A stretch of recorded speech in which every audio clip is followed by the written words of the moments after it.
Hi, I'm Rob Penzak. And I'm Rick Wingrove. Welcome to Road to Reason, a skeptic's guide to the 21st century. Now today we were going to talk about a telepathy test that was scheduled to occur here in the studio today. And Rick, why don't you tell us how that went? Well, just a little background. A couple weeks ago we had on a guest named JJ Jank. She's with the Independent Investigations Group, which feeds claimants into James Randi Educational Foundation for the $1 Million Prize. They run some preliminary tests to try to weed out who, has got any shot at all and who doesn't. So that was scheduled to be held in these facilities at Fairfax Public Access today, and not all that surprisingly, it didn't happen. The contestants, I guess you could say,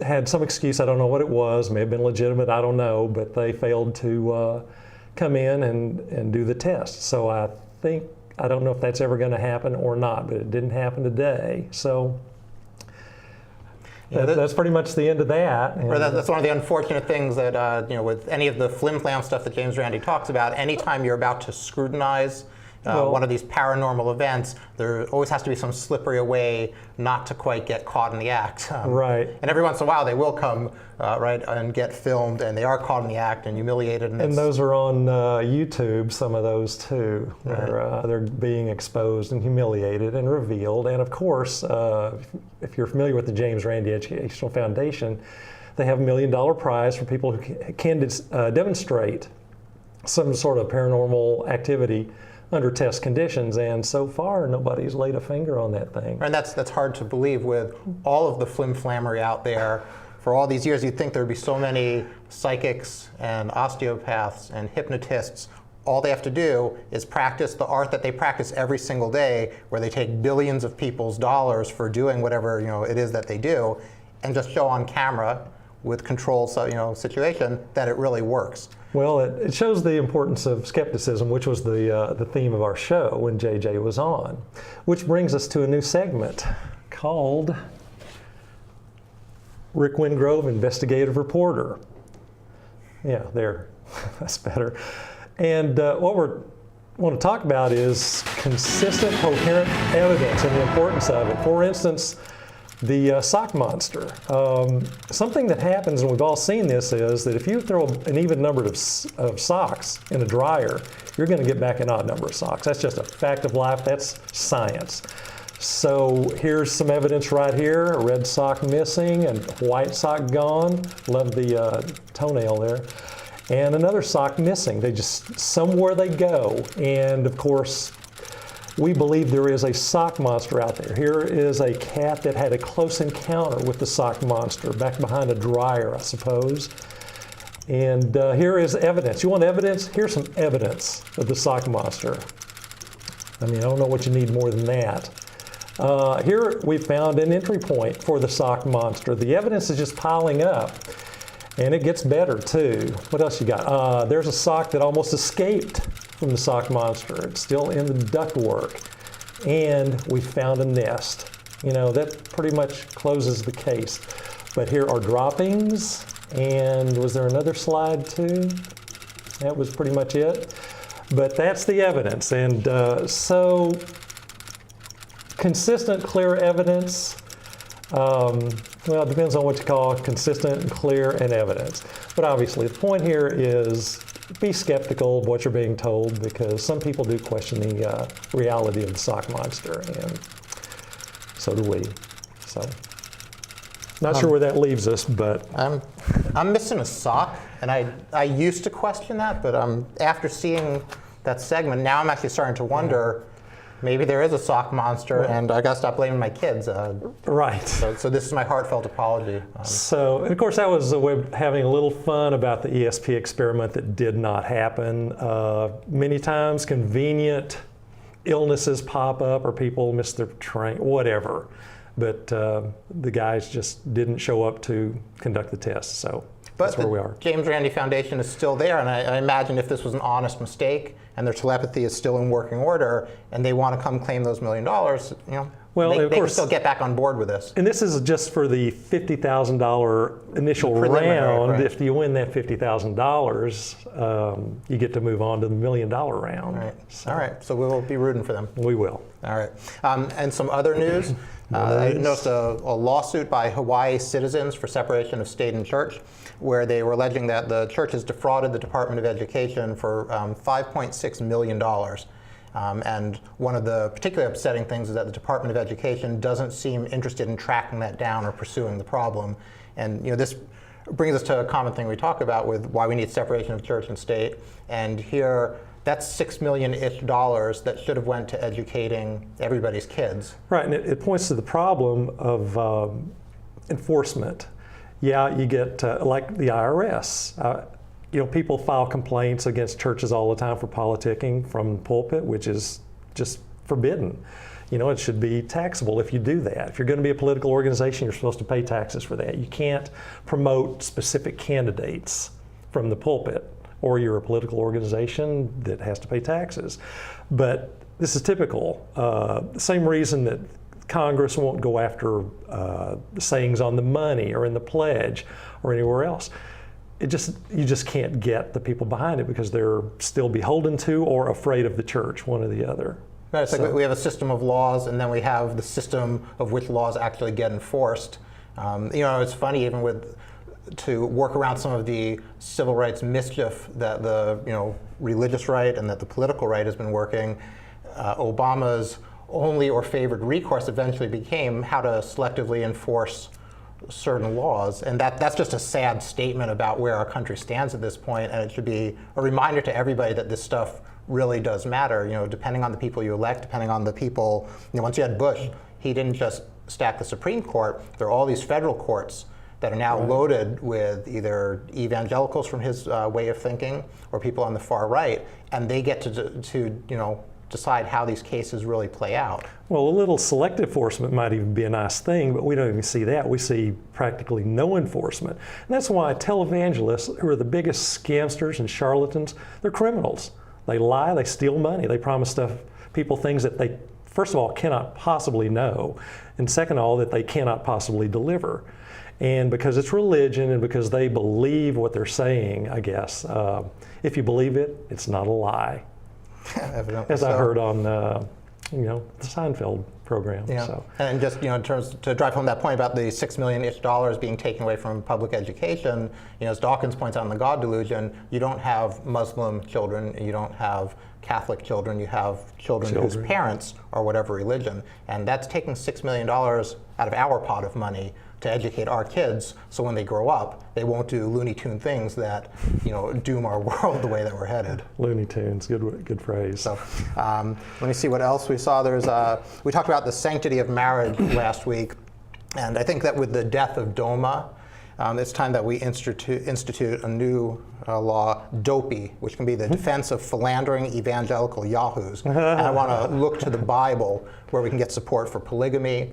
And we can forgive serial philanderers not by making amends to their family and apologizing to their wife and going through counseling or therapy, but by apologizing to Jesus, and that will be their ticket out. And I guess that's already sort of practically the law, but as we obliterate the separation of church and state, I think we should make that the United States law as well, like constitutional amendment. It's only law if you can get somebody to enforce it. Kind of like our illustrious governor who took gifts, watches, cash. And apparently, when you're working at that level, you get the opportunity to pay back instead of going to jail like the rest of us would. Is that called being above the law? That's what we call separate and unequal, above the law, no enforcement.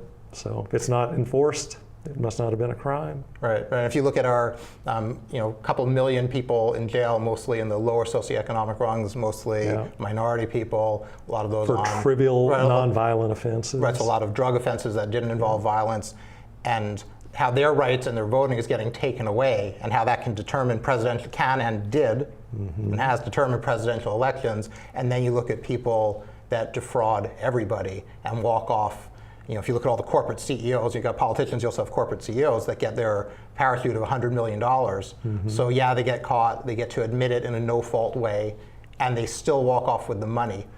they're not doing the Exactly. hard time. You have all these poor people that can no longer vote and try to get things important to them instituted, and then you have all the ultra rich that can really do what they Playing by want. different rules, and televangelists are playing it by an even different set of rules. Yeah. So, All right. what else do we get? Oh, we talked last week too a little bit about PZ Myers, not to get mired down in that, but this week the development was that the person who he named, who I still won't mention, filed a cease and desist, a quite assertive cease and desist, denying everything and saying, knock it off or we'll basically sue you. So that's where that stands. And one thing I've observed in this, I was kind of, P.C. Myers was he was a guy that was out there. He was one of the known names in the atheist community. He wasn't one of the guys I followed or paid much attention to. But what I found out since then is that some people love him. They say he's a staunch defender of women in this, and I'd like to think that most of us are. But other people hate him, just hate him, and say that the thing that he did, calling a guy out with no evidence and no police report, was wrong and shouldn't have been done. So there's a case to be made in either case. But boy, a lot of people really hate that guy. Yeah, and again, I've told you that I really never got into following all the blogs and stuff because as I started to look into it, it was so divisive and so much name calling. I've got 100 books that I want to read on kind of sciencey stuff and political stuff, and a lot of things I really want to learn and don't want to just feel I'm wasting my time with people calling each other names. But if there's, it's hard to see a justifiable way. If PZ Myers did have some evidence, go to the police, get something done. I'm not trying to blow off the possibility that it got done, but this was certainly not the right way to do it. And if he doesn't have that evidence, he's ruining somebody's career. And so I guess we'll see how it plays out. And I don't want to do too much time And that's on it. without making any judgment about whether these women are telling the truth. Again, I'd like to point out, I'm predisposed to believe rape allegations. Right, but at the same time, But that's not the point. You don't want to defame somebody, and if he didn't do this, you're No. doing a huge disservice to that person and potentially destroying what's been a very productive career. I've read a couple of that guy's books, and I found them, fairly compelling in some areas. Yeah. So, I think we'll kind of wait and see, but we do need to be very guarded about people just using the internet to destroy do. other people for potentially personal grudges or for whatever other reason. And again, if you can, make the police report, get the evidence, because if you don't, you have no legal footing to stand on. Okay. So. One other thing I wanted to talk about is somebody from the show had mentioned that on the way in today, they heard an interview on NPR with a nun, and the nun was talking about how difficult it is for the church to get new nuns to come in because there's not much payment down the line. A lot of these young teenagers or people in their 20s are looking forward 30, 40, 50 years, and they're seeing that they're going to need to support an enormous cast of other nuns. I didn't actually hear them. She said that up to like 30, so one person might have to be sort of taking care and helping 30 other people. And they realize that then when they become those elderly people, they're not going to have anybody to support them. And we're also shredding the social safety net. And so these people are really going to be left out. And so if the church can't get, if you have nuns are going to disappear and we're shredding the safety net, who's going to take care of society when it falls through? Is that going to be for the faith-based initiative? Those guys are going to run in and take care of people if they buy into the evangelism, like overseas. If you don't go along with getting proselytized to, you no longer can get all the aid that you need. Is that what's coming to America? Yeah, I've got my doubts that they're looking that much to the future. Kids these days, God, I sound old when I say that. Kids these days, I remember when I was a young punk, idiot teenager. But I think that they're not really thinking. Not to generalize. Yeah, not to generalize. But I don't know that they're thinking about, that having to support 30 nuns later on. I think they're thinking that this may not be the lifestyle for them. They may actually want to have sex at some point in their life. And I think that's more of a draw than it used to be. And then there's also the conflict they're probably seeing that, we saw this a year ago, where the nuns in the Vatican do not see eye to eye, and the Vatican isn't shy about saying that, if you guys want to go out there and take care of the poor, that's not what we're about anymore. And so there may be a very social and humane reason that people aren't so drawn to the nuns anymore. There's other social avenues they can take to help people by being teachers or social workers or whatever else, if that's why they're going into it. And it may also be the case that some people are looking at the church and saying that the social safety net may be dry because the church is spending hundreds of millions of dollars defending child rapists rather than the victims. And that sends a bad signal, and it's not an admirable position at all. So the church has lost a lot of its credibility. Right. I think the church sits on its roughly $600 billion of property that they don't pay taxes on. And just think of all of the social ills and healthcare ills and educational problems that we could fix if they paid their fair share of money that they're simply given and gifted. They're not out there doing the backbreaking labor to earn this money and to get that property. Aren't they the largest non-governmental property owner on the planet? That would make sense. Something, but they're extremely wealthy, but they're crying poor all of a sudden. All right. I think that's all I had for new news. There was a video clip that we had that was corrupted last week, so maybe if we can play that and then talk about some of the things we see on there. This is Governor Rick Perry, and I'm inviting you to join your fellow Americans in a day of prayer and fasting on behalf of our nation. I believe that homosexuals are morally disqualified from holding public office. Why? Because they are engaging in sexually aberrant behavior. As an elected leader, I'm all too aware of government's limitations when it comes to fixing things that are spiritual in nature. And the Lord says, I'm going to start targeting elections. And the Lord would say, they will see if they resist who I am, that I'm going to move them out, and I'm going to move my people in, says the Lord. That's where prayer comes in, and we need it more than ever. Those who came founded Israel. Those who did not went through the hell of the Holocaust. Then God sent a hunter. A hunter is someone who comes with a gun and he forces you. Hitler was a hunter. How did it happen?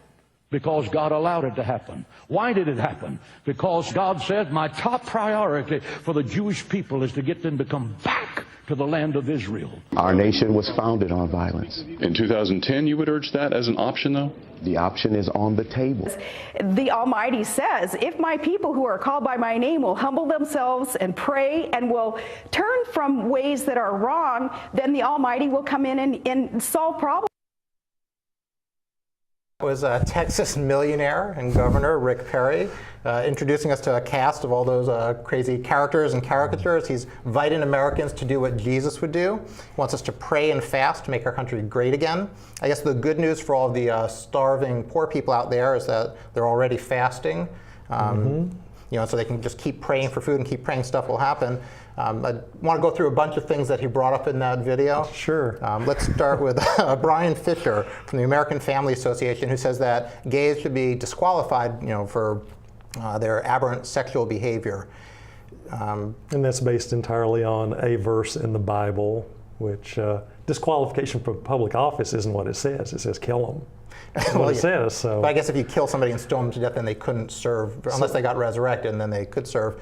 But I think one thing that's important, the point I'd like to make, is that it's not just some crazy preacher making noise and doing the stuff that's really irrelevant to everybody's everyday life. If we look at Ken Cuccinelli and his anti-sodomy laws that he's trying to get passed here in our home state of Virginia, despite the Supreme Court already trying to back him off of this, if these changes go through, I guess the one statistic I read was that about 40% of teenagers between 15 and 17 are having oral sex. So according to this new proposal that Cuccinelli wants to get through, those guys would get charged with felonies, or they could get charged with felonies, they could get imprisoned and tagged for the rest of their life as sexual offenders.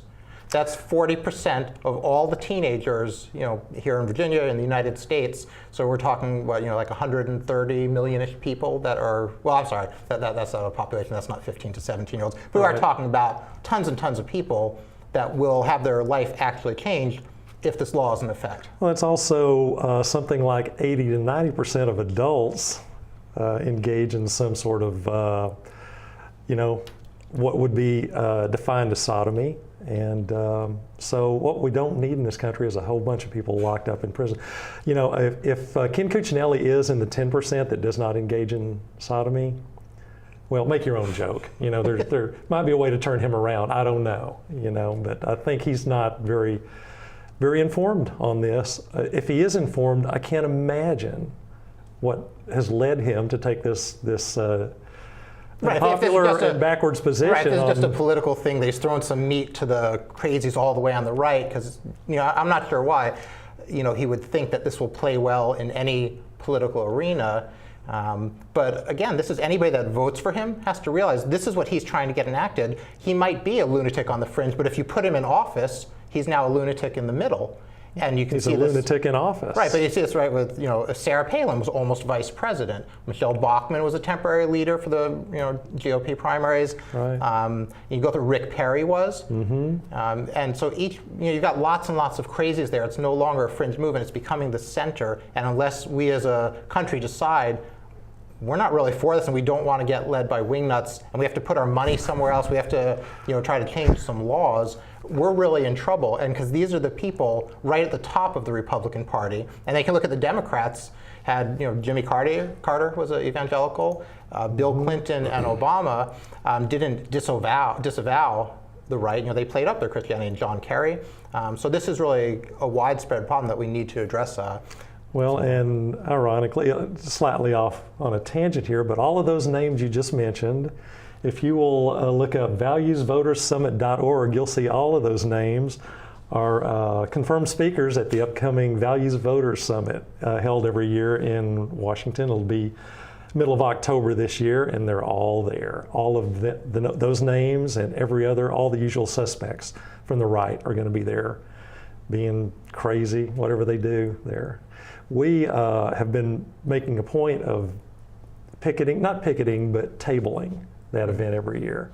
And it's always fun to get to see all these very famous people come and go out of there. And we just stand outside and set up our information booth and hand out information, and people are more than happy to stop and talk to us. So on this tangent, I'll just say that hopefully after this event in October, or maybe we'll even get some live footage, I don't know, but we'll be talking to and about some of these crazies and, the people who follow them at the Values Voters Summit. Right, and the value, you have to remember the values that are entailed by values voters are usually, you know, bigotry and anti-women. It's not anti-gay, anti-woman, pretty much. So it's like, you know, George Orwell with the recasting of words to mean different things, and that's what you're seeing here. Right. All right, going back to this, the next one up on that video clip was Cindy Jacobs of Generals International. And she said, and the Lord says, I'm going to start targeting elections, and if they resist, I'm going to move them out and my people in. Was that in the Bible? I think it was. Well, maybe it's in the Dominionist Bible, but it's something that one of the things that we kind of hear about religion is that they're not trying to take over. They're just trying to tend for the spiritual welfare of all the Christians out there. But it's important that you see at these big meetings, sponsored by a state official, who's the governor, who's running for president. These are the people that come on stage. And so if she's out there saying the Lord is going to throw all these non-believers and these heretics and whatever bad people out of office and put my people in, that's their agenda. It's not a mystery. It's not hidden. It's not kept secret. This is the aim right up of front. Right. Yeah. Theocracy, dominionism, and the one I forgot. I've lost the word now. Prosperity gospel. Yeah, it's funny how much of the Bible is about. Good old-fashioned Gaius. Right. If you look at who's leading our country economically, they certainly do play on. They need those evangelicals and that support of the prosperity gospel. So if you have $40 million because you played in a hedge fund that was working on defrauding people and clawing their money away, you're still seen as a hero in society by some, and that's starting to change. But by a large segment of society, if you're successful, it must mean that you did it right or that God is on your side. Mitt Romney, if he didn't get caught on tape, talking about the 47% of freeloaders in America, he very well might have become president. That's despite his career as a vulture capitalist that was out there in the open. So there must be something inside of people. Well, I think God spoke on that thing, and turns out he was never as close as was rumored for a while. Well, I don't know. I guess there's a dispute. You mean the state to state, how he got pummeled in the election? Yeah. That was gratifying to see, but that was fun. It's still not. And I had this with the previous elections with Bush too. Even if I think that he kind of stole those elections, it wasn't like 90% of the people voted for one side and 10% voted for either Bush or for Romney. Our country was still roughly split 50-50. And so even if something, for the way our electoral stuff works, if somebody, Obama got all the electoral votes, but it's still not just a fringe element that's supported of ultra-capitalists who did all the things that we should despise in terms of, shipping jobs overseas and outsourcing. He did all the things that we should universally be aligned against. And nonetheless, he got almost half the vote. And we need to look into what's wrong systemically, that he didn't do this on the sly. Everybody knew about it, and half of our country, 50-ish million people still voted for him. Yeah, and that can be a little misleading. And the Electoral College does take care of that, or it did in the last two cases.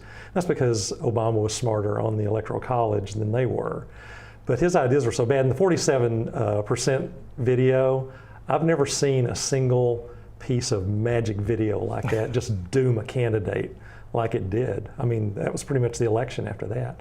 Then there was the third debate where right, but, Obama thrashed him. But we'd be in a better situation if you didn't need that 47% video to come out, because what if it didn't come out? And I'm sure in the future, candidates will be smarter and try to hide that stuff, where it will come out and they'll say, oh, that's just a doctored up video, and they will deny it until after the election is over, and then maybe it'll get proved it was true or not, but at least they'll be in the Oval Office and it won't matter. Well, we rehashed the value of that video, but and it did decline in relevance as time went on. I mean, it was mentioned all the way to the end, but there were other factors that came up, and some of his Republicans out there speaking stupidly about abortion and women's rights and everything that also, affected the ticket and just made the whole Republican right look crazy. That's why people call them the party of God, is because of these these ridiculous Bible-based, allegedly, positions that they take.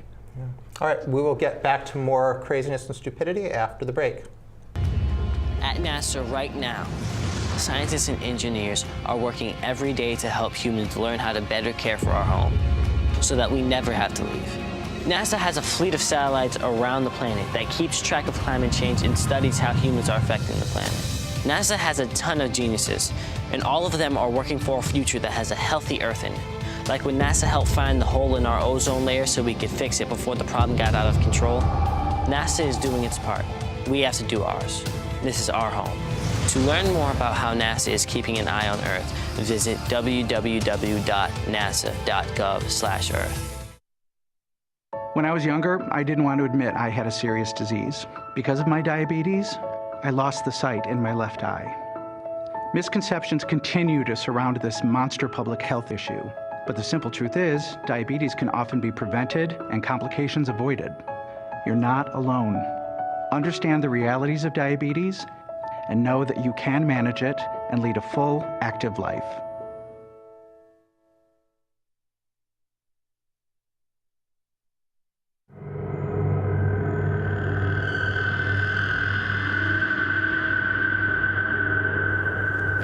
There's an alarming trend in the world today. Everywhere you go, people are saying that cinema is dead. But cinema is not dead.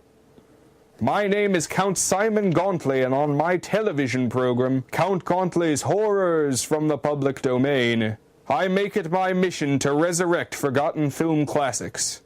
I promise to dredge the sewers and ford the stagnant streams of film history to ensure that no film is truly lost to the ages.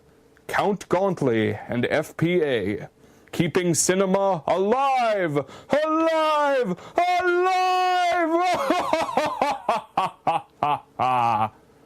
Well, even though Joseph's been gone 18 months, we've made the decision to keep all his things as they were when he was here last. I finally just packed his toothbrush away like 6 months ago. It had been sitting on the counter in the bathroom. And I was cleaning the bathroom one day and I just thought, okay, it's time to put the toothbrush in the medicine cabinet.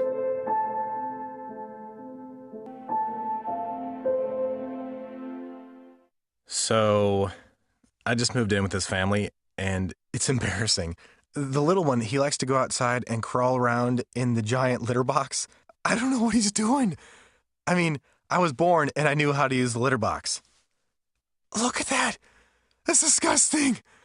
Oh, poop already. You're making me nervous. Oh, okay, I can't look at this anymore.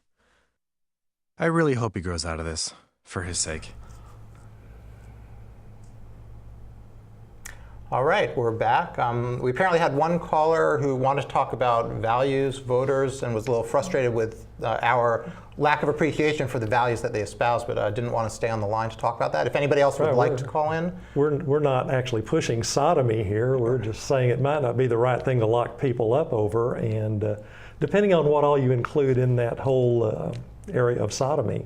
All right, and also if people are going to engage in something where they don't get pregnant, and then you don't face the whole problem with abortion, maybe people on the religious right could learn more about human sexuality on the scientific end and learn about safer practices in terms of STDs. You know, one of the funny things, you have Michelle Bachmann during her thing when she said, some woman came up to her and said that my kid became retarded after getting the HPV vaccine. Right. Now, the damage that that does in terms of, you know, helping support the anti-vaccination movement is crazy. And if you understood that the science that if you take preteens before they're sexually interested or active, and you immunize them against human papillomavirus, which can lead to cervical cancer. So if you can, you know, make sure that they don't get that infection in the first place, you'll have less women dying of cervical cancer. Right. That would seem a good thing. Think about it. We actually have a vaccination available that prevents cancer. Prevents cancer that's, you know, prevalent in women.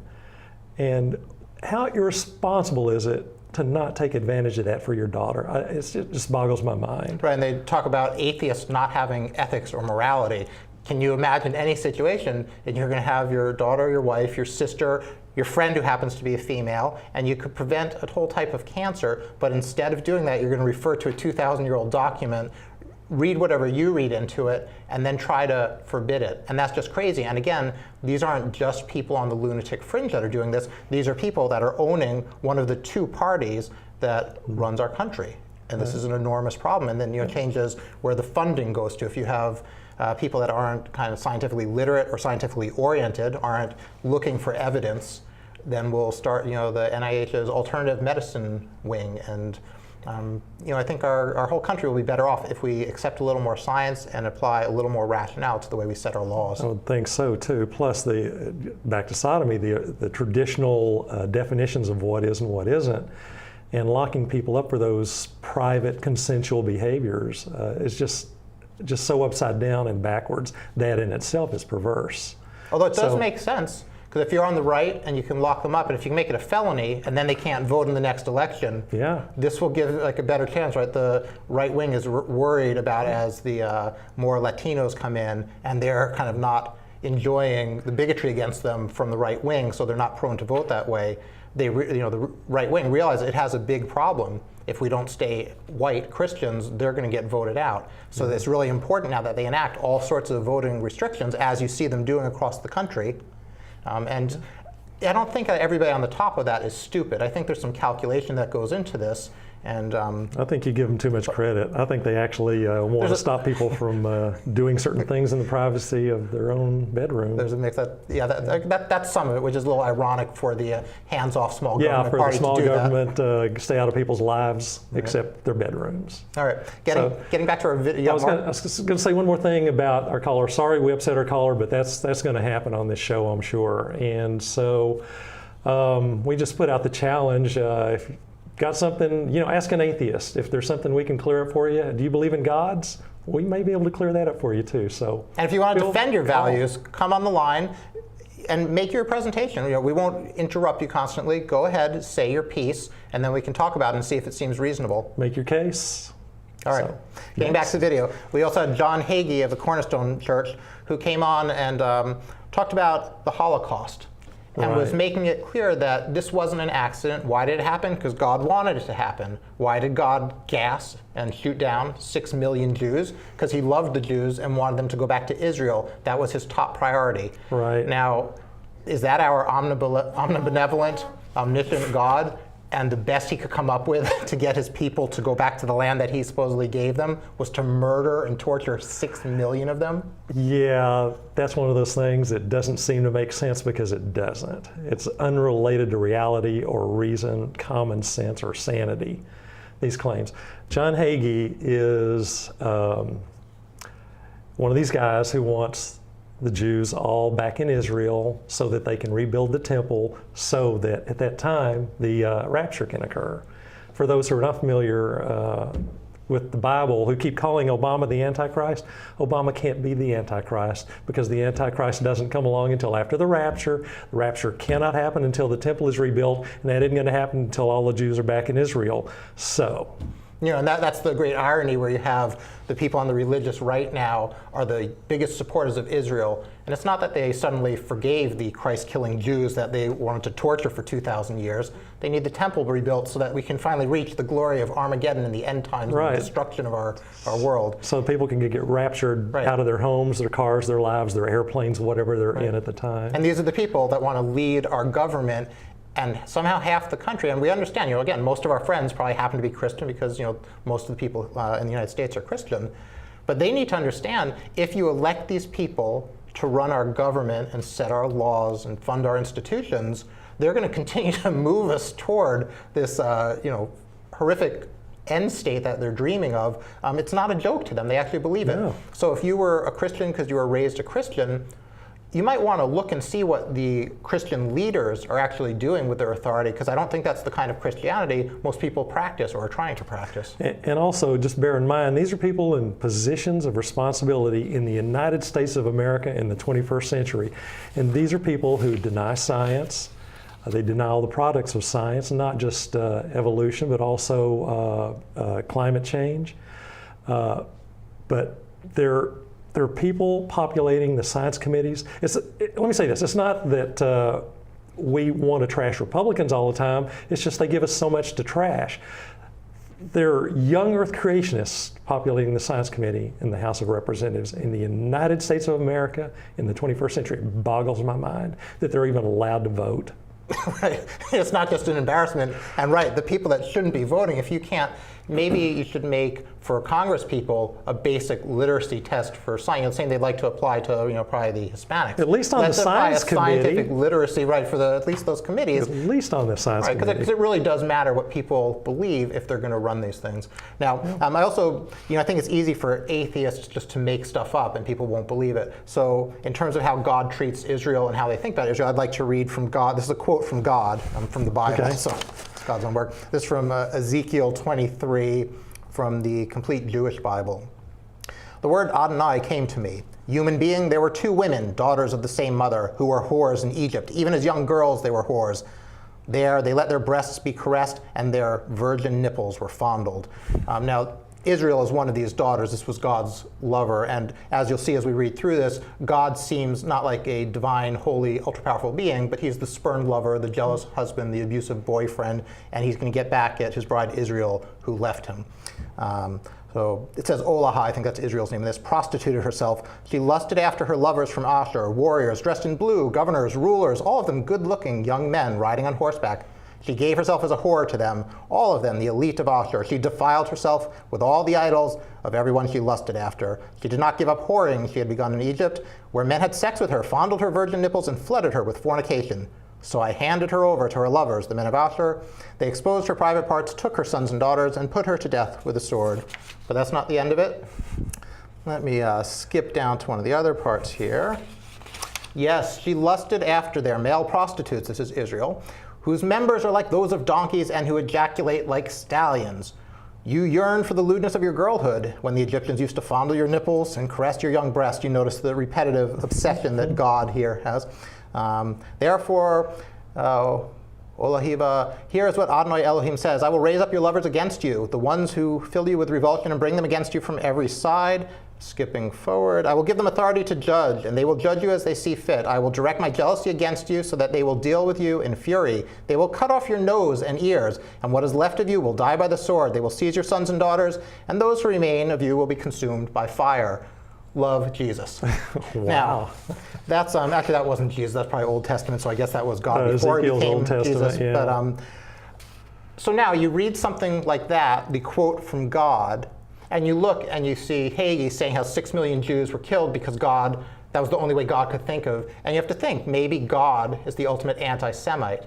maybe God really did want to kill 6 million Jews. Now, how is that an ominous, loving God? How do you square that impossible circle? Well, that's a tough one, and it brings to mind another seeming inconsistency, and that is that God created or allows sin to happen. Satan punishes sin. God doesn't punish sin. Satan punishes sin. So I don't know who's doing God's work there.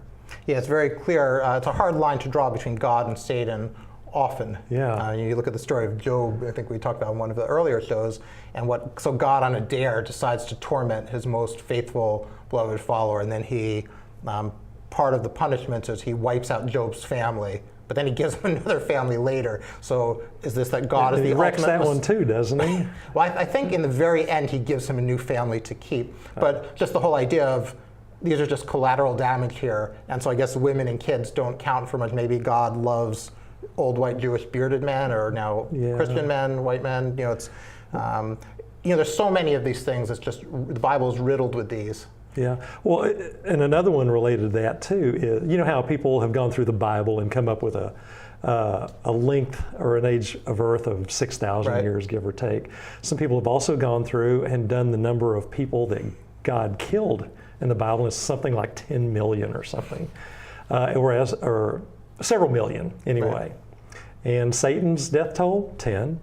So once again, really, are things like we're being told they are in the Bible? Yeah, well, it's like the bad guy might be the guy who kills the most people. Right. It's funny if you do some comparative mythology and just take all the Bible stuff as mythology and look at it with tricksters through the ages, where things like Prometheus in Greek mythology, where he gave fire to man, and he actually made man in one of their legends. He's really the good guy, but then he gets punished by Zeus, the father god, by getting bound to a rock and having a vulture come and eat out his liver, which regenerates every day. And you can look at Norse mythology, where there's Loki, who's a trickster, who's thought of a bad guy, but he also does speak some truth in terms of the end of the world. And he gets bound to a rock, and there's a serpent drip poison on him, until their end of times or Ragnarok. And you look and you see lots and lots of neat parallels. And it's often that the God or divine figure that's trying to take care of humanity gets punished and tortured by the Father God. And it does become very unclear. Maybe Satan was the true son of God and was trying to tell Eve, no, eat that, become wise, become knowledgeable, become immortal. And then it was some punitive God that said, no way, we've got to stop this before. No knowledge. Right. If you get knowledge, we'll kill you. Another interesting inconsistency, let's call it, that I love, this is my favorite one. Jesus promised to wipe out sin. Odin promised to wipe out the ice giants. Haven't seen an ice giant lately, but sin. There are people trying to pass laws against sin. Cuccinelli. So there you go. And I'm a big fan of Odin. Odin also, hung on the Yggdrasil, the tree of life, for 9 days trying to get his wisdom. And there's some interesting parallels to be made between Odin and Christ. And it really is something I would encourage people to do, is to study religion and study it, in mythology, but even just comparative religion courses, where the religious right is very adamant that we need to get Jesus into our schools and get Christianity into our schools. What they don't want in our schools more than anything is religious education. If you start to learn about mythology and you learn about all different religions across the world, you're going to start to have a lot of questions. And if there's any enemy to religion, it's questions, information, informing oneself. So us atheists, I think as a group, are probably very eager to get religious teaching in that sense. Comparative religion. Right, get comparative schooling and get it done there in an early age. Do it while they are in middle school. And on paper, I'd be okay with that, except the people pushing comparative religion are not really interested in comparative religion. They're interested in getting another foot in the door. Right, they're trying to reinstate prayer. I mean, that was taken care of. That's the foundation of American atheists. 1963, Murray versus Curlett, outlawed Christian prayer, denominational prayer in public schools, and Bible reading, which was Shrimp v. Abington. Abington v. Shemp. I apologize to Mr. Shemp. But these things outlawed this unwarranted, unconstitutional intrusion of a specific religion into the public schools, and using the public schools as recruitment for local ministries. So it was gone for good reasons, and I agree with those reasons. Those reasons have not changed. If anything, they're more important now than they ever were because of this concerted, moneyed, determined, relentless assault on the public schools. Right, I think that's a great point that you make, that as much as we would like religious education to be in schools, we would have to be very careful, because just as religion will say, well, let's teach intelligent design, let's teach the controversy about evolution, it's just a masquerade, and there is no controversy about the fundamental structure of evolution. Well, I always say, don't get your science at church. You get your science from actual scientists. You can't get reliable science from people who have a vested interest in lying about science. And there's a very good reason, very obvious reason why they're opposed to science, and that is that if evolution is true, the literal Bible is dead. Genesis is revealed as the fable that it clearly is, the Bronze Age mythology. So they hate science, or at least they hate the one that points directly to the creation of humans. They're mostly fine with gravity, I guess, or the sun-centric solar system, because, it's going to be hard to overcome that one. But they got some very clever people trying to destroy science, and as a result, they're damaging science. They're damaging science funding in this country, and they're demonizing teachers and education in general. I mean, they're eager and willing to throw out all the things that would be good for society to cling to their ancient belief, which has been disproved. It's not like if evolution is true, right? It's like it couldn't be truer, and that's across the board. You can find... There is no controversy. Right. And, I'll say that, again, I've said this before, the last thing this country needs is more uninformed, uneducated, stupid people. One interesting thing I saw on, there was a debate that I think was a few years old between Sam Harris and Reza Aslan. Hopefully I got his name right there. One of the things that Reza said was to the effect of that the Gospels were never meant or never written as a historical narrative. The people that wrote them were doing it for other reasons. And if Reza spent his 20 years as a biblical scholar and learning the stuff and learning multiple languages so he can read the originals. And I think recently it was on Glenn Beck took issue with that. But it seems like religion often tries to play it both ways. Where it's like, oh, no, of course nobody believes in that stuff, but that's not what religion is about. And we had an experience like this with our rabbi as we were saying, well, we're atheists, and this is how we'd like to shape a ceremony if we do it. And during that conversation it came up where it's like, oh, well, that invisible God in the clouds that you believe in, we don't believe in him either. But of course they do. It's like you can't pretend that we don't believe in the Bible or the Torah or the Quran. Of course we know, like if you look at the Christian, their Nicene Creed, where they have to acknowledge these are the facts about Christianity, these are our fundamentals, and people are taught those, and people are taught those when they're 2 years old and 3 years old and 4 years old, and they're burned into their brains, and they completely buy that stuff. Well, they understand what we all understand, get the children. Right, and burn it into them. Right, and so to pretend after the fact of, no, we're all on the same side here, we're scientists too, we know this is, just kind of bogus stuff, but go along with us.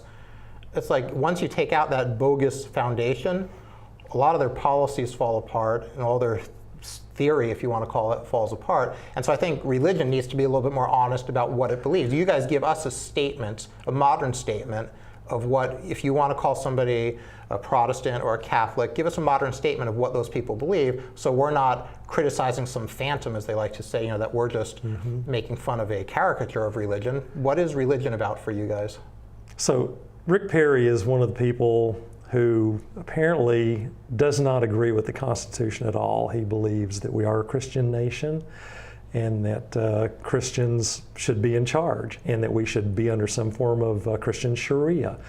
Rick Perry is a big believer in prayer. Rick Perry is one of the reasons we can't have nice things in this country anymore. He's one of the people making it worse in this country, and he's doing it from elected office, despite his pledge to uphold and defend the Constitution. And he's doing it as a millionaire, as most of these ultra-religious, not ultra-religious, most of the religious leadership. These are all really rich guys. These aren't ones that looked for the ascetic lifestyle. These are ones that found a way to bilk the public out of right, the ones money. who have found those verses in the Bible, apparently, that tell you how good it is actually to be rich and screw the poor and the hungry and the sick. Right. And you look at the old nuns on the bus where they had a break from the Vatican. The Vatican is like, don't go out there and help the people. And I think that a lot of nuns probably got into it for a very different different reason than people get into televangelism. I think you're drawing two different segments of the population. Yeah. And I think, to be fair, a lot of them did get in for the right reasons. They got in to serve their fellow men, fellow humans. Right. And same for many priests too, as well as preachers. But some religious organizations are so corrupt that they can't be fixed, and the good intentions of some of their best people are just drowned out in the corruption and the abuse and just the bad things that they do in the name of their religion. Right, and very purposefully drowned out too. It's not like the pleas of the nuns that we want to go help people weren't heard. The Vatican heard them full well and made their statement about disowning. And we were talking about Pope Ratzinger a little bit before the show, the former Pope, that it's not like all this stuff with the raping of thousands upon thousands of children was unknown to him, right? A lot of that stuff came right across his doorstep. He was the guy. He was the guy that sat at that desk, which was where all the reports of child rape came. And he was part of the decision to help the rapists rather than the victims first. And that's also... And in punishment for that, the church decided to what? Did they excommunicate him? Of course not. No, he was also the last person to hold the chair of the Inquisition, so maybe he had some... Right, and they made some muscle behind him. Right, so he did this, and they rewarded him by making him the Pope. Making him the Pope. So if there's one statement that the Vatican wants to make, it's like, yes, as long as you bury all this stuff, if you think about it. Now, what signs could they give if they were acting in good faith, as they say? Somebody who wanted to make things better, do the right things. Well, protecting rapists over children doesn't seem like the right message. Right, I mean, you have to, and I don't know if it's strictly a monetary thing, that if they came out up front and admitted all this stuff, if they thought that their billions upon billions or hundreds of billions would be lost. But yeah, you can't play the game both ways. If you guys are moral leaders, if it's all about faith and doing the right thing, and you have somebody in your high office shielding the rapists, you do not make him the leader of your institution. That's obscene. Right. And let's get to the last part of the video. Okay. Was Stephen Broden pointing out that our nation was founded on violence, and it's still on the table. And then we followed that up with Sarah Palin.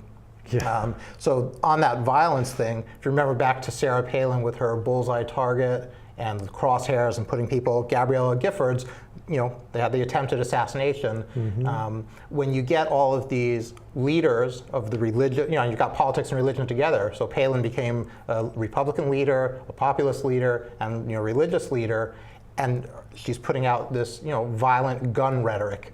And it may not have triggered that individual person to do it, but Michelle Bachmann wanted her fellow Minnesotans armed and dangerous. She didn't want them informed and intelligent. She wanted them to have guns. Sharon Engels wanted to do Second Amendment remedies, meaning take your gun, to get Harry Reid out of office if the ballot box didn't work. Yeah, so there's no mistaking what that means. Right, and and it's multiple, and so you got lots of them, leaders of the GOP, leaders of religious nuts, putting this out to millions of people, floating the ideas that we need to act in one way to get God's work done, and if we can't do it through the vote, we do it through violence, we do it through guns. And out the other side, they talk, other side of their mouth, they talk about the power of prayer and right. enlist the general public to pray. Right, Ken, that would be a great thing for the future. Next time one of you religious nut jobs wants somebody out of office, pray for it. Get 30,000 people, get 20 million people to pray for it, but don't threaten violence, don't threaten guns, don't threaten anything. Just get your buddies to pray for it, and certainly that should work, right? Well, that should work. What would be nice would be if somebody had done an empirical study of some kind on the efficacy of prayer.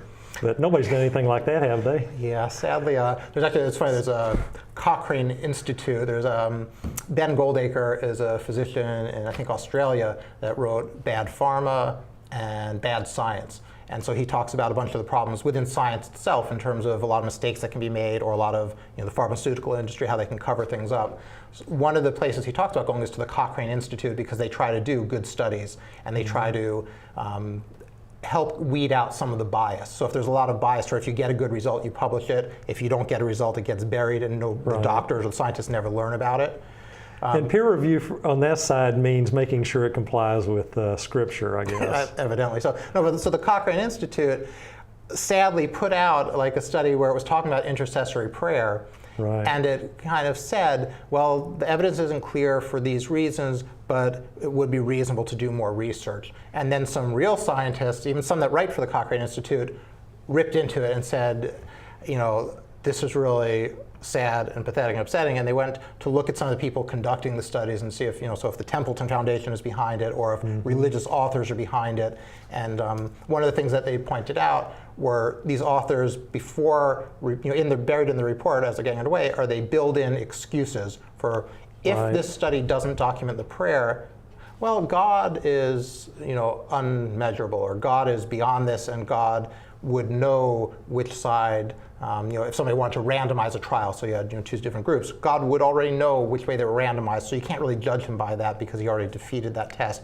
And so these scientists, you know, so it's sad that this is a group that was really looking to get some good science for scientists to rely on. Yeah. And with this thing, they really blew it. One of the 10 studies that this group looked into when they said, yes, it's worth looking into more, one of the 10 studies, I think was by the British Medical Journal, that another author critiquing it said was sort of published as a joke. It was retroactive intercessory prayer. So years after people had died from stuff or had not died, they went to see if praying now could help those people from before. From not dying. Right. So it seems kind of comical. And one of the reasons the Cochrane Group came up and said, well, maybe we need more research is because this big study apparently showed some good effects by picking and choosing 10 years after the effect, you know, which people to pray for. I wonder if they've tried for the $50,000 round yet with James Randi Institute. Prayer. To pray is to ask that the laws of the universe be annulled on behalf of a single petitioner confessedly unworthy. That's Ambrose Bierce wrote that about 150 years ago. Still timely. It's still so timely, so accurate, and yeah, it boggles my mind that people went through all the trouble to set up this test, and this was not an insignificant number of sample size on this medical test. Well, that was one test, but this looked at this 10 studies or so that it went back to. It did a meta-analysis, so you pool a bunch of studies and see if you pool all that data, if you can get more information out of it. But these people that were critiquing it were saying, guys, you can't include a completely bogus study, you know, because it's going to skew all the information. You know, we got about 30 seconds left. Again, looking for callers. If you want to call in and get straightened out on something, if you have some questions you think we can deal with, or if you're just angry. You know, no, but if you have an idea, we'll talk to you. If you have an idea that you think you can support, or a good idea, call in and support it. If we're way off base on something, you're welcome to call and correct us and let the viewers decide. And if we are that, you know, far off, then you'll just make us look silly and you'll have your victory there. Yeah, call up and make your case and you know, anything you want to talk about. Other than that, look us up on, we're on Facebook. This is streaming live on Ustream. And be sure and read your Bible.